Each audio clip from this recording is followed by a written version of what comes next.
Hello, everyone. Have you ever felt like I'm working hard and my salary has even gone up a bit, but somehow life isn't getting any easier?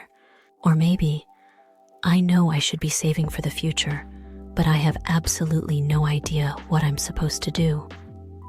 If even one of these thoughts has crossed your mind, then today's video is for you. Because the root cause of these worries might just be the common sense about money that we've been taught in school and by society. In the discussion that follows, your conventional wisdom about money might be turned completely upside down, and by the time this video ends, you should have a clear vision of the first concrete step to take towards your financial freedom. Today, we're going to do more than just summarize the global bestseller, The Bible of Financial Literacy, Rich Dad, Poor Dad. We're going to break it down as a practical lesson designed to change your actions, starting tomorrow. The author of this book, Robert Kiyosaki, had two fathers. One was his biological father, a highly educated man with a PhD who held a secure, high-ranking government job. This was his poor dad. The other was his best friend's father, a man who never finished middle school, but became a very wealthy and successful businessman. This was his rich dad. Poor dad always said, go to a good school, study hard. That way, you'll get a job at a big, stable company and earn a high salary. On the other hand, Rich Dad's teaching was the complete opposite. Learn how money works, and then learn how to make money work for you instead of you working for money. So why did a highly educated and diligent man become the poor dad? It's because his life was controlled by two emotions, fear and desire. The fear of what if I run out of money made him cling to a stable paycheck, and the desire for a better life made him immediately buy more expensive things as soon as his salary increased. This is a way of life dependent on a company or the government, a life as a slave to money. In contrast, Rich Dad was not afraid of failure. For him, failure was a learning opportunity. He worked not for a salary, but to understand the flow of money, or cash flow. This fundamental difference in their philosophy towards money is what created the vast gap in their lives and their wealth. Now, we come to the most crucial point of this book and of our lesson today. The single most important rule that Rich Dad drilled into his sons. It was this: know the difference between an asset and a liability, and dedicate your life to buying assets. So, everyone, what do you think an asset is? What is a liability? If you look them up in a dictionary, you'll find complicated definitions, but Rich Dad's definitions are astonishingly simple. An asset is something that puts money in your pocket. A liability is something that takes money out of your pocket. That's it. That's all there is to it. I'll say it again. Assets put money in. Liabilities take money out. Let's look at the world through this simple filter. So here's a question for you. The dream home that so many people aspire to own, is it an asset or a liability? The answer is it's a liability. Did you just think, what? You might believe that a house is the biggest purchase of your life, your own property, therefore an asset. But let's apply Rich Dad's definition. Does the home you live in put money into your pocket? No. In fact, it does the opposite. Mortgage payments, property taxes, maintenance costs, home insurance. Your house mercilessly takes money out of your pocket every single month, every single year. Therefore, it is without a doubt a liability. Of course, if you own a property that you rent out to tenants for rental income, that's a different story. That is a fantastic asset, which puts money in your pocket every month. Do you see the difference? The same real estate can be either an asset or a liability, depending on the direction of the cash flow. And our lives are filled with other liabilities. The car you bought with a loan, the designer brand items you bought to show off, the latest smartphone on an installment plan. All of these are liabilities that take money out of your pocket. The very first step to becoming rich is to develop the eyes to correctly distinguish between assets and liabilities. So, how does the flow of money differ between people who buy assets and people who buy only liabilities? Here are diagrams showing the cash flow patterns of 3 different households. First, the cash flow of the poor. Income like a paycheck comes in, and then it all goes out to cover expenses like rent, food, and utilities. The money just passes through. Next, the cash flow of the middle class. This applies to most people. With their income, they buy liabilities like a mortgage or a car loan. As a result, a large portion of their income disappears to pay for these liabilities.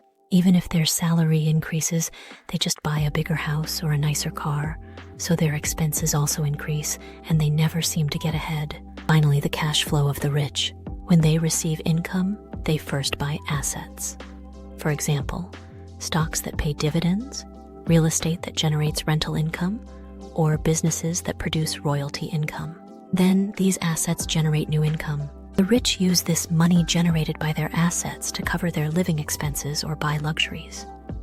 Because of this, their assets grow like a snowball, and they build a system where money keeps flowing in, even if they don't work. Don't you think this difference is decisive?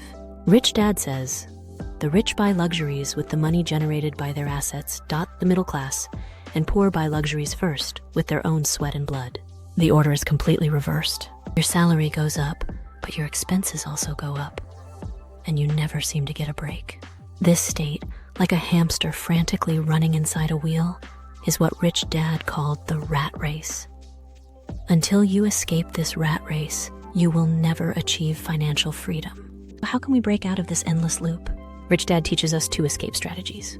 The first is to work to learn. Many people change jobs in search of a higher salary, but Rich Dad said, work to learn new skills, not for the money. So, what skills should we learn?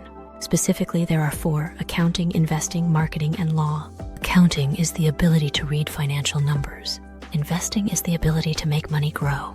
Marketing is the ability to sell. And law is the ability to protect yourself from things like taxes. These skills are essential weapons for escaping the rat race and generating your own income. And the second escape strategy, that is, mind your own business. This means creating sources of income other than just your paycheck from a company. This doesn't mean you have to quit your job tomorrow. It means you continue working your job, but in your spare time, you slowly build up your own asset column. In today's world, there are many businesses you can start small. Add revenue from a blog or YouTube, selling products online, or selling your own knowledge as content. The important thing is to have a source of income, no matter how small, besides your salary. Finally, I'd like to introduce a concept called the cash flow quadrant, which classifies the 4 ways we earn money. This is like a map for your life, showing you where you are financially right now and where you should be heading. First, on the left side at the top is E for employee. They are hired by a company, provide their time as labor, and receive a salary. They seek security, but their time and money are controlled by their employer. Second, on the bottom left is S for self-employed. This includes doctors, lawyers, or freelance programmers who earn income with their specialized skills. They have more freedom than employees, but if they don't work, their income stops. Now let's move to the right side. Third, at the top right is B for business owner. They own a system that runs without them. They hire people and use others' time and talent to generate money. Finally, at the bottom right is I for investor. They make money work to earn more money. They put money into assets like stocks and real estate and earn income from dividends or capital gains. Poor Dad taught to live in the E world. Most people in the world are in the E or S quadrants on the left side.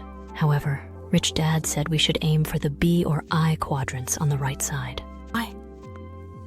Because only the right side of the quadrant allows you to achieve both financial freedom and time freedom simultaneously. Our goal is to cross over from the left side to the right side. Well, our lesson is coming to a close. Let's summarize what we've learned today. First, the rich don't work for money. They make money work for them.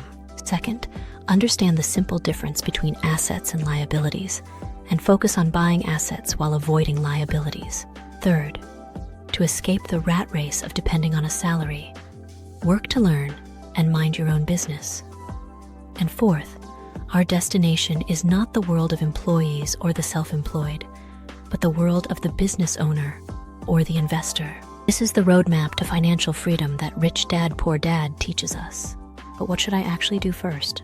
I know you're thinking that. So, I'll tell you the very first step you can take as soon as you finish watching this video. It is this. Right now, get a piece of paper and a pen and write down all the money you've spent in the last month.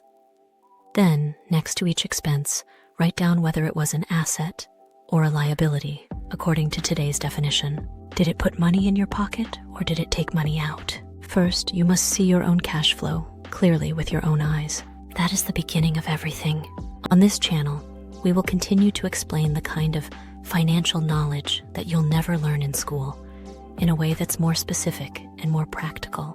If you want to continue this journey of escaping the rat race and achieving true freedom, please press the subscribe button and wait for the next video. If today's lesson was helpful to you in any way, I would be very happy if you let me know with a like. Thank you so much for watching until the very end. I'll see you in our next lesson.